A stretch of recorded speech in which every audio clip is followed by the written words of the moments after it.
Hey, today I'm diving into the world of ad revenue sharing across the major video platforms. And with so many out there, it can be tough to know where to focus your efforts as a creator. Well, in this video, I'm going to break down how ad revenue works for each platform, what other ways there are for creators to earn money on them, and ultimately, which is the best one for you to start creating on. So, let's start with Twitch. Twitch offers multiple ways for creators to earn revenue, with the most common one being through ads and subscriptions. You can earn revenue through ads, with the revenue being split 50% for you as the creator and 50% for Twitch. Additionally, viewers can subscribe to a creator's channel for a monthly fee, with yourself earning a proportion of that subscription revenue. Other monetization options that they have include these things called bits, which are a form of digital currency that viewers can actually purchase to support creators. They've also got sponsorships and Prime too. But back in 2022, there was a little bit of a Twitch storm where streamers asked for a fairer revenue split and claimed that the new 50-50 cut that many of them had been moved to was stifling the growth of smaller channels. Well, Twitch declined to change the ad revenue split for streamers despite over 22,000 votes on its user voice platform. And Twitch's chief monetization officer, Mike Minton, was asked to respond to streamers upset by the news. He said, "The most important thing for me is that me and the teams are 100% focused on improving your ability to make income. At the end of the day, we're setting a framework for the long term so that you can all keep earning as long as possible and the next generation of streamers can have that same opportunity." And regarding split specifically, he said, "We did look at all the different possible options. Could we do it? Could we maybe offer like a 70-30 widely and broadly? And the answer is no. It simply is not viable for Twitch in the long term." But by comparison, YouTube and Facebook Gaming appear to be a little bit more streamer friendly in what they're offering. So is Twitch any better than other platforms for certain types of creators or industries? Well, Twitch is fundamentally a live streaming platform that is popular among some gamers, but it's also used by creators in other industries too, such as music and art. And Twitch's ad revenue sharing program can be lucrative for creators who have built up a loyal fan base and can attract high levels of engagement. Though, a number of recent scandals and some might say questionable business decisions have thrown the reliability of Twitch as a platform into a little bit of a disarray. Next up, let's look at the platform that this video is on right now, YouTube. And YouTube has long been the OG when it comes to having a solid, reliable ad revenue sharing model. The platform pays creators like yourself through its YouTube Partner Program, which allows you to monetize your content through various different types of ads. And YouTube offers a pretty competitive 55% revenue share model for long form videos. And recently, they've also introduced a 45% rev share model for shorts, which includes the ability to use music licensing within those shorts. And they also offer multiple additional ways to monetize your videos and streams too. And some of the ways you can do this include brand deals, premium, channel memberships, merch, super chats, sponsorships, fan funding, crowdfunding, and more. I actually made a dedicated video on this, so check out the pop-out banner here to find out more about these. And the actual earnings on YouTube can vary based on factors such as the niche or the vertical of the content, the type of ad shown, and the location of the viewers. But generally, it's considered as a pretty strong revenue model. So is YouTube better than other platforms for certain types of creators or industries? Well, YouTube is a super popular platform for creators who make long form videos such as tutorials, reviews, and vlogs. And now with Shorts, the platform is really going all in on multi-format. It's a very well established platform, the second largest search engine owned by Google, and thus has a very reliable source of ad revenue coming from the many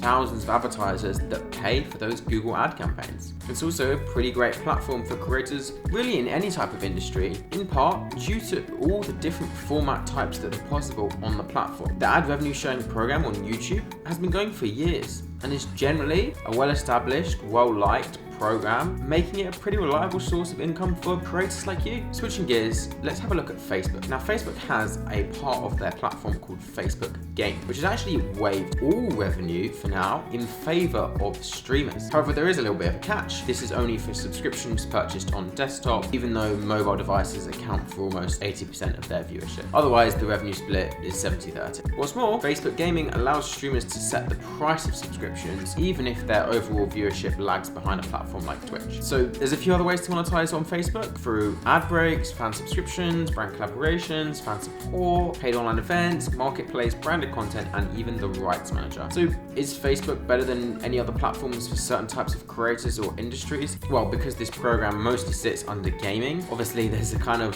specific focus there, but Facebook's user base is pretty diverse and does span across many different age groups and demographics. It's perhaps seen nowadays as a slightly older platform and not necessarily down with the kids, but it's still a fairly good platform if you want to target a broad audience. Additionally, Facebook prioritizes engagement and interaction between users, which can be beneficial if you're a creator who wants to focus on creating highly shareable and interactive content. Yet, more recently, their focus has moved much more towards the metaverse. So there's a little bit less of a company focus, it would appear, on improving the actual product or maybe that kind of ad revenue sharing experience. Next, let's take a look at TikTok. So TikTok is relatively new to the kind of ad revenue sharing game, but the platform has been rolling out some monetization options for creators. And while they don't have like a formal ad revenue sharing model, currently creators can earn revenue through subscriptions, this new thing they've introduced recently, gifts, and the TikTok Creator Fund, which will pay you based on the views and engagement that your content would receive. Now, the TikTok Creator Fund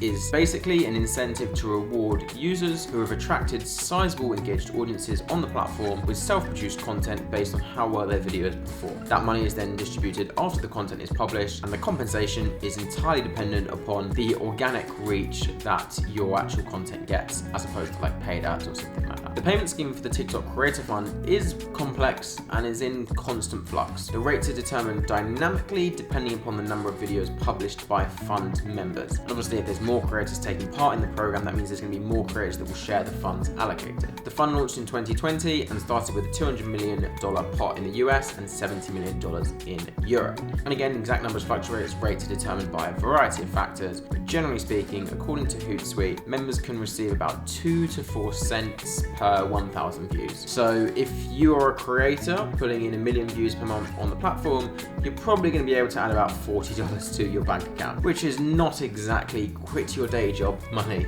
That said, they didn't establish the Creator Fund to reward users with just one-time mega payments or grants. It just appears that they're just trying to focus more on like the development and the retention and trying to encourage creators to produce content on the app. And the more innovative, trendy or entertaining content you churn out, the more views you'll get, and then in theory, the more you'll make in the long run. So is TikTok better than any other platform for certain type of creators or industries? Well, TikTok has certainly made a splash where short-form video is concerned, and it's definitely popular among younger audiences. It's a great platform for creators who make entertaining, visually engaging content like dance videos, comedy skits, and lip syncs. And while TikTok's Creator Fund is still relatively new, the payments have been slim, so they could really do with building out a better ad sharing model and maybe also sorting out those issues with the Chinese ownership too. Let's see how Instagram compares. So Instagram offers a few ways for creators to earn revenue, though not as extensive as some other platforms, and they don't have a formal ad revenue share model either. One of the most popular ways that Adam Mosseri, the CEO of Instagram, mentions to creators in his weekly Q&A and how most people earn on the platform is through sponsored posts, where brands will pay creators to create posts featuring products or services, with the amount varying depending upon the size of your following and also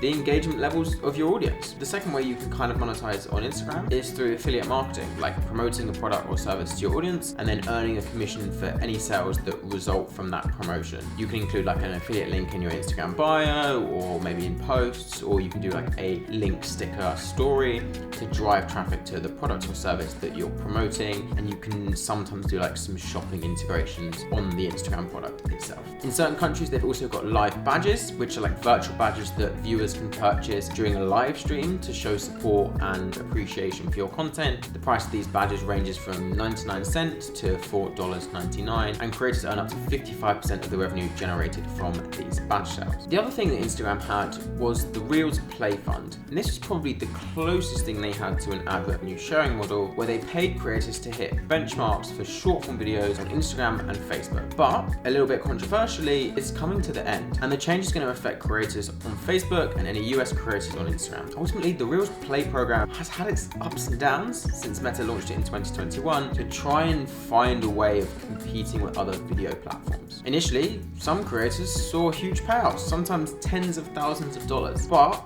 over the course of 2022, many creators reported that payments from Insta had been shrinking and that it was becoming harder to make the same amount of money that they were doing in those bonuses. So is Instagram better than other platforms for certain types of creators or industries? Well, Instagram is an inherently visual platform, just well suited for creators in industries such as fashion, beauty, and food.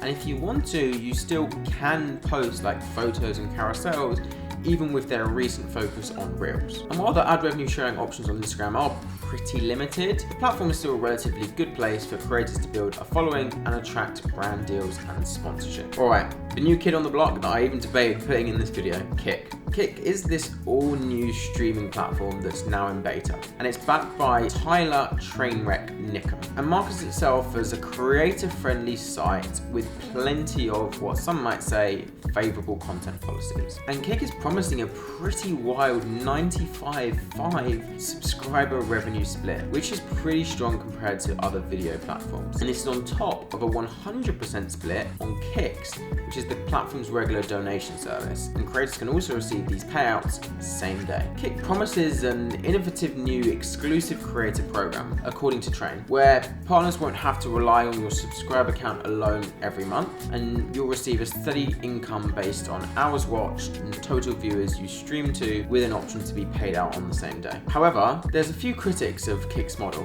who argue that it may actually incentivize creators to produce content that is primarily geared towards gambling or maybe other potentially harmful activities. And this concern was heightened when a Kick streamer was recently accused of promoting an illegal gambling website. And while Kick has stated that it does not condone any illegal activities on its platform, some critics have argued that the platform's revenue share model may actually encourage creators to take more risks in order to generate more revenue, particularly if that content's allowed. But despite these concerns, some creators have defended Kick's revenue share model and argued that it provides a fair deal for creators. They point out that Twitch's revenue sharing policies have long been a frustration for creators, and that Kick's approach represents a welcome change. Overall, I think the controversy surrounding Kick highlights a little bit of an ongoing debate around revenue sharing and the potential risks associated with incentivizing certain types of content or activities. And while Kick's revenue share model may be attractive to some creators, it's clear the platform needs to be a little bit careful to ensure that it does not inadvertently incentivize any harmful or violent behavior. So, is Kick better than other platforms if you're a certain type of creator or industry? Well, fundamentally, Kick is a very new platform that's focused on empowering creators to monetize their content. And it looks like it could be a great platform for creators who are looking for a more flexible and a more customizable approach to ad revenue sharing. Kick allows creators to choose the type of ads they want to run on their content, which gives them a level of control over their earning potential. However, the big caveat is it's unproven, and the ad revenue reliability and sustainability of that revenue source does remain to be seen. Okay, so we've looked at all the different platforms, but why is the amount that you can actually earn different across each platform? Well, the amount you can earn varies across each platform due to a few different things. First up, the size and engagement of your audience can play a major role in how much you earn. Platforms like YouTube and Twitch have large engaged user bases, which means there's more potential viewers and therefore longer watch time for your content, which can translate to more ad revenue and a higher earning potential. Second, the type of ads that are served on each platform can also impact earnings. For example, YouTube typically serves longer pre-roll ads before videos, as well as mid-roll and end-roll ads, while TikTok often shows shorter, skippable in-feed ads, which can definitely impact how much ad revenue is generated and ultimately how much you as a creator can earn. Third, each platform has its own policies and fee structures for ad revenue sharing. For example, on a long-form video, YouTube takes a 55% slice of ad revenue, whereas Twitch takes about 50% nowadays. And these fees can impact how much a creator ultimately earns from your content. And finally, the actual type of content you create can also impact how much you earn. And some types of content, such as gaming or beauty tutorials, may be more popular on certain platforms and attract higher levels of ad revenue due to the competitive nature of the ad side of the business. So the niche is important, and also just the format of the video content you're creating can depend upon how much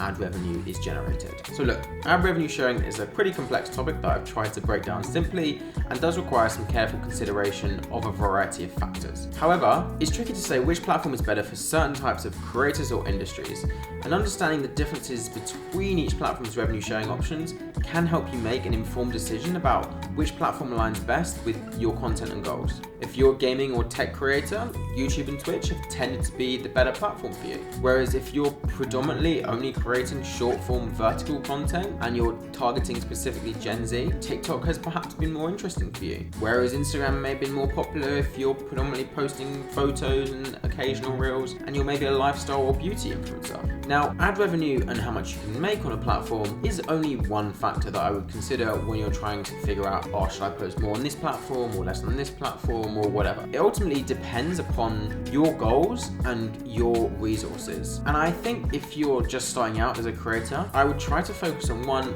maybe two platforms at most. However, if you had a team to help you out and it made sense, you could also scale to more platforms or double or triple down on those one or two platforms that you're focusing on. It's also worth noting, of course, that success on any platform is not guaranteed, and the earning potential is dependent upon a variety of factors. However, by getting a better understanding of these and exploring revenue sharing options, you can maximize your earning potential and reach your target audience in a really interesting, exciting, and entertaining way, and be rewarded for it too. If you found this video useful, do subscribe to the channel for more content like this, and check out this video to watch next. Thanks so much for watching. Bye bye.